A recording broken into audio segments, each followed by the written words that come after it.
I've always loved working, I love what I do, I love being a journalist, and I knew I wanted to carry on working. But somehow, that traditional career path of climbing a ladder just didn't quite work for me. And I knew in my gut that it didn't quite work for me, but it was very hard to find other people to share that experience with, especially in a town like Washington, D.C., where you're meant to want to work 70 hours a week, never sleep, always be on your game, always want to aim for the very top of everything.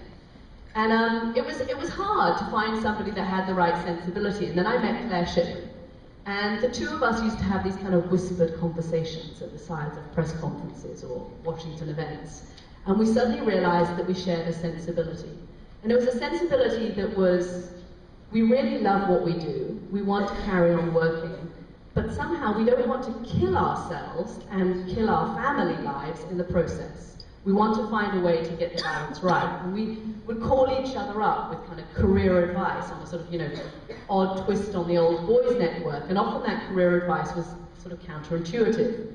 I remember one particular time when ABC News had offered me a job as their White House correspondent. And my agent was very keen that I should take this job. He said to me, Katty, ABC has never had foreigners somebody that speaks like you do. Standing in front of the White House, talking about presidential politics, and you'd be mad not to take this job. And all of my colleagues were saying to me, Katty, you've got to take this job. This is, the big new step in your career. ABC would ring me up and say, this is going to launch you in America, as if I was some kind of rocket that needed a fuel blast or something. And all the time I was hearing this advice, and I kept hearing it, but in my gut, it made me feel so sick.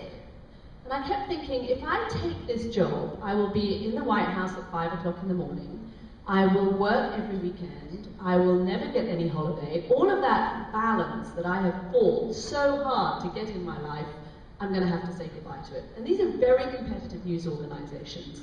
And I would be up against people who were prepared to do kind of 60, 70 hours a week, have no family life, and really completely dedicate themselves to their careers. So I sort of started asking around, and everybody said, yeah, of course, this is a no-brainer, you've got to take this job. And then I remember calling up Claire, who I didn't know very well at the time, but I remember calling her up, and she worked for ABC News, and saying to Claire, what do you think? Should I take this job? Everyone says I should take it. And Claire said to me, you'd be crazy. And it was a real relief to find somebody who was honest about the same kinds of concerns that I had. And so that was when we really started thinking, we need to talk about this publicly, because we found that amongst ourselves, and then talking to some of our women friends, and particularly women friends that had families, there was this kind of secret that we all had, these kind of quiet conversations that we thought we shouldn't make public, about how we did want to work, but we also wanted to have time for our families, and we wanted to be able to say we wanted time for our families without kind of everyone writing us off or putting us on the mummy track, or saying that we weren't ambitious enough, or that we were hopeless, or we're never going to get anywhere, or our bosses feeling they shouldn't have invested in us. And that was why we started writing Womenomics. It was really our personal story. We have more postgraduate degrees. We now even have more PhDs than men. So if you think about it, an economy that is relying increasingly on talent over muscle is going to need to find the pools of talent. Universities in America, as I know, I have a son who's a senior, so he's applying to colleges at the moment, are now having to have positive discrimination programs in favor of boys. Because the girls are doing so well. The girls are doing so well in school and so well in colleges that the boys are kind of being left behind. This is a moment that is of huge advantage to women. I think the other reason that companies are doing so well when they employ more women is that women have different skills than men. And this is another thing we wanted to say in the book, that after 40 years of kind of pretending that we were the guys, I mean, God, we even wore those hideous shoulder pads back in the 80s. How much more like the guys did we want to be? After 40 years of trying to be like guys, I think it's okay to say, we're different. Women are different. And that doesn't mean that we're different in a bad way.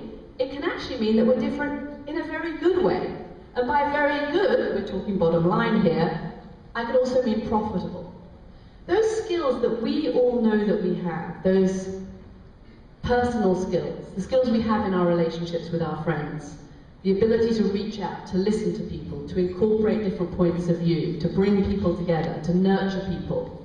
All of those skills that were kind of seen as soft for so long, and now increasingly in the business world being seen as, guess what? Profitable. In this global communications environment, I was up in New York just a week ago talking to MetLife about this subject of promoting women. And the head of their Asia region said to me, you know what, it's really interesting. When I go on trips abroad to meet clients in Asia, particularly when we don't speak the language, I find it's really interesting to have a senior woman on my trip with me. Because she will have an ability to communicate with people in the room, to listen to the body language, to watch how people are responding, to reach out, to smile, to nod, to use all of those kind of, it sounds almost like a cliche, but she said, we will now always, when we are going to try and negotiate a new deal in Asia, we will take a senior woman on the team because of her ability to communicate even though they don't speak the language.